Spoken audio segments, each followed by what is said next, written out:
օրինապահ հարկ վճարողի կարգավիճակ։ Կարող է արդյոք դա լրացուցիչ միավոր ավելացնել օրինակ գնման գործընթացում մրցույթային տրամաբանության մեջ,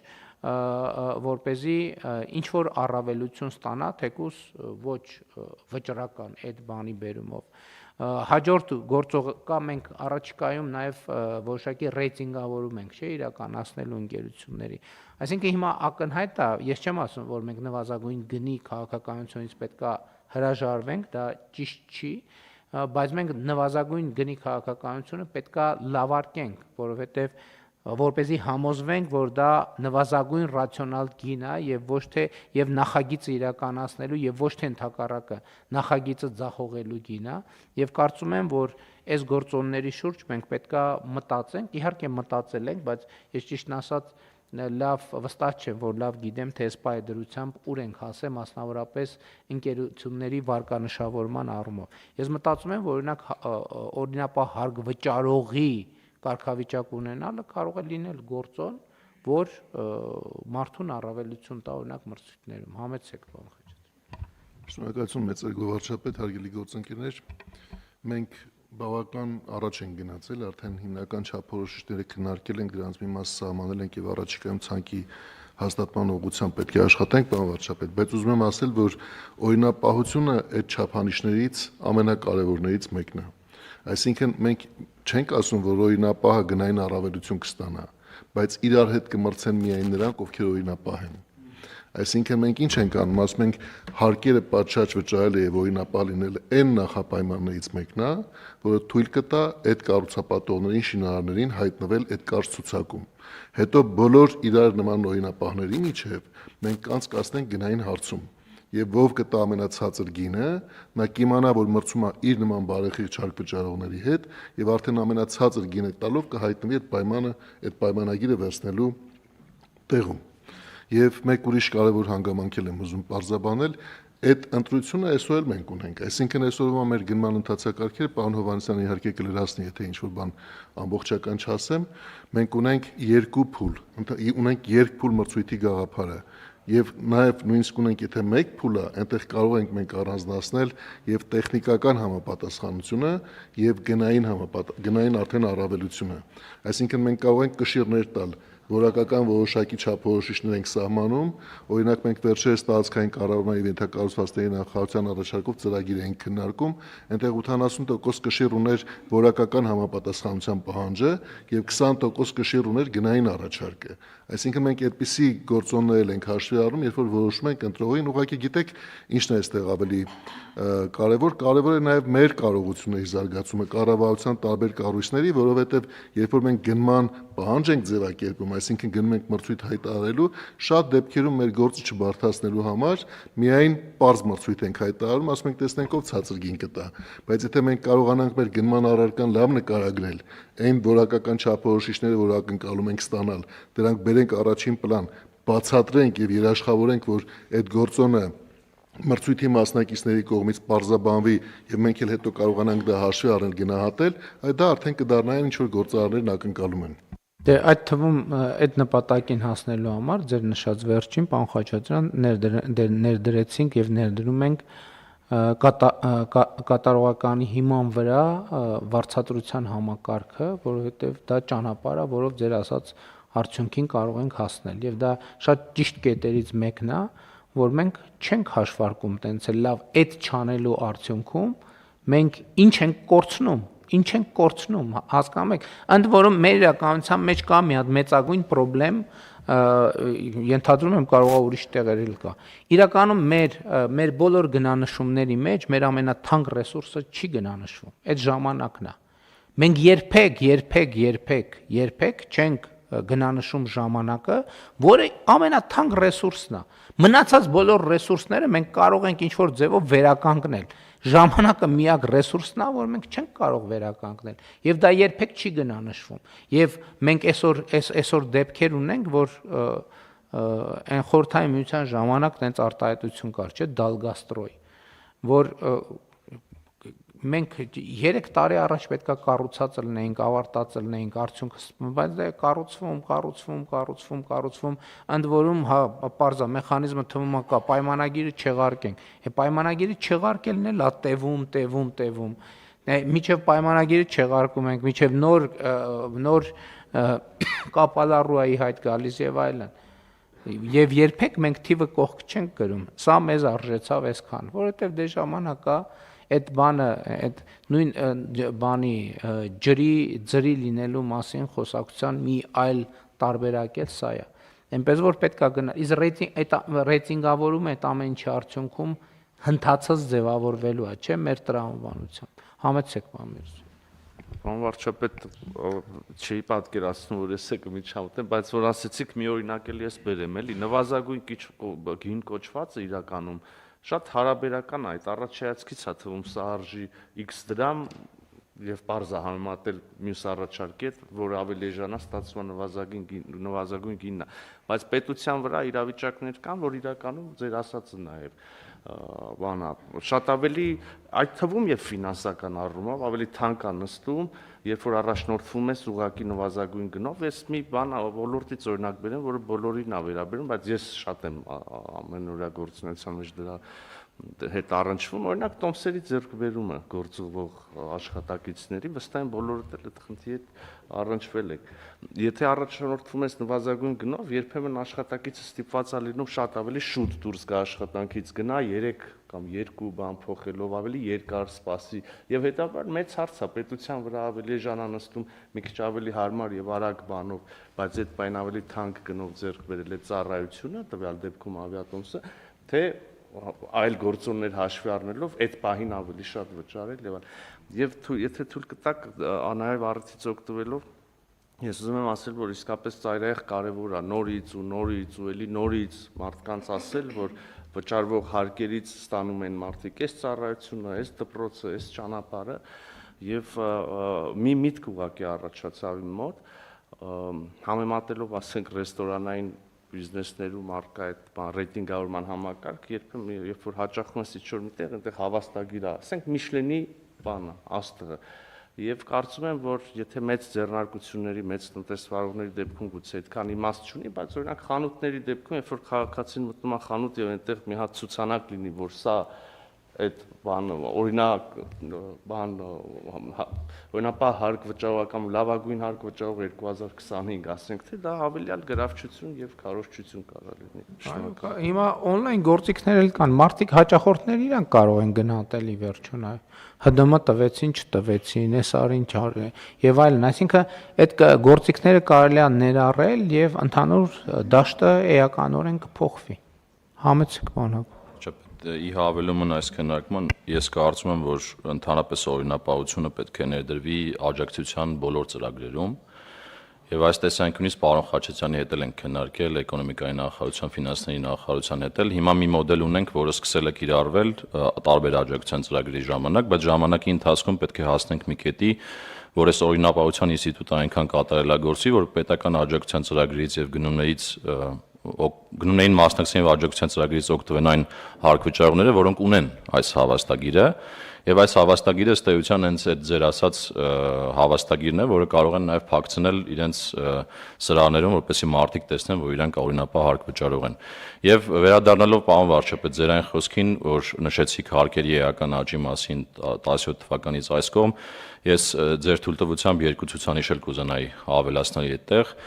Ինչ է տեղի ունեցել, եթե մենք նայենք օրինակ հիմնական հարկային դրույքաչափերին դրանք իջել են, միաժամանակ ստվերի 2 անգամից ավել նվազում է տեղի ունեցել այդ ժամանակահատվածում, այսինքն հարկերի աճը այս պայմաններում է տեղի ունեցել եւ եթե նայենք օրինակ թե հասարակությունը ինչքան փող է ծախսում հարկերի վճարելու գործառույթի վրա, խոսքը հատկապես այսպես ենք մենք կոչում ծախսաարդյունավետության գործակից, այսինքն 100 դրամ հարկի վրա, որքան է ծախսվում հարկային վարչարության վրա, եթե այսպես փորձեմ ձևակերպել, եթե 17-18 թվականներին դա 1.8-1.9 դրամ էր, հիմա հասել ենք 0.9 դրամի։ Դա թվայնացման, վերլուծական գործիքների զարգացման եւ իհարկե վարչարության վերափոխման հետևանք է նաեւ։ Հիմա հարկերը վճարելու հետ կապված ես ուզում եմ երկու իրադրություն ներկայացնեմ։ Մեկը, եթե հիշողությունս ինձ չի դավաճանում, COVID-ի շրջանում էր, երբ որ մենք աջակցության ծրագրեր էինք անում, եւ ասում ենք դե ոնց ինչ չափարոշիչներ ունենանք եւ այլն, եթե չեմ սխալվում, մենք ծրագրեր ունեինք, երբ որ նախորդող շրջանում վճարած հարկերի չափով մենք վերադարձներ էինք իրականացնում եւ այդ ժամանակ նաեւ շատ մարդիկ կային, ասում էին, որ ոնց մենք իրականում ավելի շատ ենք տուժել կամ եւ այլն, երկրորդն էլ Լոռու եւ Տավուշի մարզի ջրհեղեղների ժամանակ, երբ որ խանութներ կամ տնտեսվարողները վնաս էին ստացել, ասում են մենք այսքան ապրանք ա եղել մեջը տարել է, ասում ենք բա ուր է այդ ապրանքը մեր փաստաթղթերով չի երևում, եթե չի երևում այդ ապրանքը փաստաթղթերով, ուրեմն պետության տեսակետից այդ ապրանքը չկա, եւ նախորդող սա շատ կարեւոր հանգամանք է, որովհետեւ իհարկե Աստված չանի, որ խնդիր լինի, բայց դե հիմա կարա տարբեր իրադրություններ լինեն, այո, կարա ուղղակի աջակցության ծրագրեր լինեն եւ նախորդող շրջանում վճարած հարկը միշտ շատ ճշգրիտ գործոնա գնահատելու համար որևէ ընկերության եւ նրան հնարավոր աջակցության կամ նրա նկատմամբ քաղաքականություն վարելու այդ մոտեցումը։ Իմիջայլոց, այս տրամաբանության մեջ շատ կարևոր է նաև համընդհանուր հայտարարագրման համակարգը, որովհետև համընդհանուր հայտարարագրման համակարգը պետքա նաև մեր սոցիալական քաղաքականությունները ավելի հասցեական դառնա, որպեսզի մենք սոցիալական աջակցությունները ուղենք նրանց, ովքեր օբյեկտիվորեն դրա կարիքը ունեն եւ ընդհակառակը հետ քաշենք այն տեղերից, որտեղ դրա կարիքը օբյեկտիվորեն չկա։ Հետևաբար հիմա հարկերի թեմայով որ մենք խոսենք, այդ իսկապես պետության կարևորագույն հենասյուներից մեկն է, որը ցավոք մեր իրականության մեջ միշտ չի, որ ինքը պատշաճ ճանաչման եւ գնահատականի արժանանում է եւ հիմնականում բանա դեմոնիզացված է եւ ինձ շատ հետաքրքրել այդ թեման եւ իրական Հայաստանի գաղափարախոսության մասին իմ բանախոսություններում ես դրան անդրադառնում եմ, որովհետեւ մեր բաների մեջ, մեր պատմության մեջ, օրինակ որ մեր պատմությունը կարդակ, այնտեղ սարսափելի տեսարաններ են նկարագրած հարկեր հավաքելու մասին, թե ինչպես են մեզ հայտնի կայսրությունները, որի կազմում մենք եղել ենք, բան արել էլի, հարկեր հավաքել եւ այդ պատմական տպավորության տակ ենք մենք հարկ ասելով, մենք հարկ ասելով այդ բանի մեջ ենք, գզիրն ընկավ դռնեդուր, էլ չթողես տուն կտուր եւ այլն եւ այլն եւ այսինքն այս տրամաբանությունն է ու մենք պետք է առերեսվենք սրա հետ, որովհետեւ ուրիշ բացատրություն չկա, մենք պետք է առերեսվենք սրա հետ, բարձրաձայնենք, որովհետեւ մեր պատմության հատորյակների, ասենք, շատ ծավալուն էջերեն էր, թե ինչպիսի բանի հարկային հարստահարման են ենթարկվում պարսկական կայսրության կողմից, մոնղոլ-թաթարական բանի կողմից, օսմանյան կայսրության կողմից, ռուսական կայսրության կողմից եւ այլն եւ այդպես շարունակ։ Եվ այդ հարկի ու իմ ընկալումը եւ համոզմունքներն է, որ պետության եւ հարկի նկատմամբ մեր վերաբերմունքը այս պատմական բանի հիշողության արտահայտությունն է։ Մենք չենք ֆիքսել, որ այս պետությունը այլևս մերն է, մեր պետությունը մեզ համար է, այդ հարկը հավաքում, որ մենք ճանապարհ ունենանք, դպրոց ունենանք, մանկապարտեզ ունենանք, առողջության ապահովագրություն ունենանք, թոշակ ունենանք, երրորդ եւ յուրաքանչյուր հաջորդ երեխայի նպաստ ունենանք, անվտանգություն ունենանք եւ այլն եւ այսպես շարունակ։ Եվ այս սոցիալ հոգեբանական շերտերին մենք անպայման պետք է անդրադառնանք եւ բարձրաձայնենք։ Հարկը մեր բոլորիս բարեկեցությունն է, բոլորի, առանց բացառության բոլորի, ամենահարուստից սկսած, ամենաաղքատից վերջացրած, որովհետև ընդ որում նույն ձևի մարդը կարա Bentley ունենա եւ Rolls Royce ունենա, բայց մեկը ինչքան էլ հարուստ լինես, չես կարա քեզ համար Երևան, Սևան առանձին կամ Երևան Բագրատաշեն առանձին մայրուղի, չկա տենց մարդ։ Մի անգամ բանի խորհրդակցություն հանդիպում էր, էլի ներկաներից մեկը խոսած սենց ասեց հարուստներին էս անենք, նկատի ունի, որ հարուստները ասացի մի րոպե,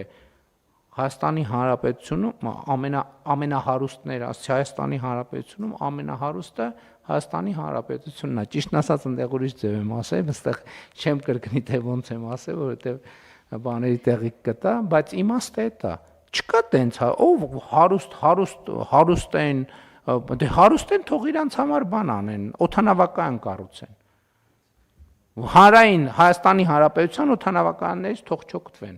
Հարուստ են, դե թող ամեն մեկ իրանց համար օդանավակայան կառուցեն, ամեն մեկը Երևանում իրանց համար այլընտրանքային ճանապարհ կառուցեն, ամեն մեկը իրանց ուր են գնում, Ծաղկաձոր են գնում, ուր են գնում հարուստները, չգիտեմ։ Ուր որ գնում են, կարճ ասած, դեպի հանրապետությունից, իրանց տնից միջև օդանավական թող կառուցեն ճանապարհ, հա, սրանից հետո պետք է ասել, ով ասում է հարուստ եմ, տենց ուժեղ եմ, հարուստ եմ, ասում դե կառուցի քեզ համար ճանապարհ, օդանավական կառուցի, ճանապարհ կառուցի, ուր գնում ես միայն քո կառուցած ճանապարհով։ Էլ չեմ ասում, եթե ես չընդունեմ, եթե պետությունը այդ ճանապարհները չկառուցի, բանն է մնալու, այդ ձեր Բենթլիներից հետևի ստոպ ֆարն է մնալու, ուրիշ ոչ մի բան չի մնալու։ Նույնն է վերաբերվում ամեն աղքատներին, բա որ հարկ չվճարի, սոցիալական բան կա, ապահովություն կա, վերջը նպաստ կա, առողջության նվազագույն կա, վերջը եւ այլն, բա որտեղից վճարենք, ժողովուրդ ջան, որտեղից վճարենք։ Եվ հետևաբար պետք է հասկանանք, էս է համակեցությունը, այ ամենահարուստը եւ ամենաաղքատը էս կապով են կապված։ Երկրում հարկային համակարգ կա եւ հարկային համակարգի ծախսման մեխանիզմ կա, թե չէ։ Երկու ամենահարուստի էլ ամենաաղքատի բարեկեցությունը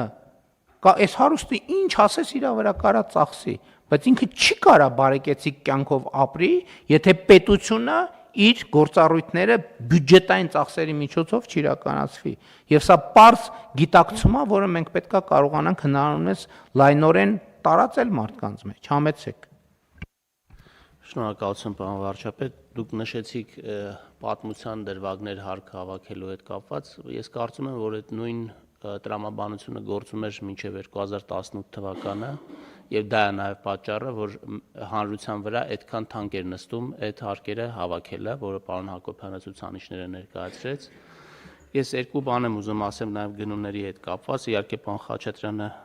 գրեթե ամեն ինչ ասեց։ Մեզ համար ժամանակի գործոնը շատ կարևոր է եւ մենք մեր համար կատարողական ցուցանիշ ենք սահմանել գնումների ընթացակարգի երկարությունը եւ դրանով ենք չափելու ինչքանով է մեր գնումների համակարգը լավ աշխատում։ Եվ իհարկե մենք ունենք որակի հետ կապված բոլոր կառուցակարգերը, բայց տեսնելով, որ այդ կառուցակարգերից օգտվելը բարդ է մեր արգելի գործընկերների համար, մենք փորձել ենք ավելի կիրառական մեխանիզմներ դնենք, օրինակ շրջանակային համաձայնագրեր կունենանք, որտեղ մարմինները տարբեր ապրանքների գծով պայմանագրեր ստորագրած կլինեն տարբեր կազմակերպությունների հետ, որոնք ունեն լավ հեղինակություն եւ այդ ապրանքների մատակարարն են եւ իրենց մեջ կլինի այդ բանը, որը շատ նման է նաեւ դրան ինչ որ անում ենք շինարարության ոլորտում եւ իհարկե մեր խորհրդատվական գործունեությունը, որպեսզի օգնենք այդ որակական չափանիշները ճիշտ նկարագրել, որտեղ իրոք այո համաձայն ենք այն մտքի հետ, որ այդ ասացվածքը, որ ասում եմ մենք այդքան հարուստ չենք, որպեսզի էժան բան առնենք, դա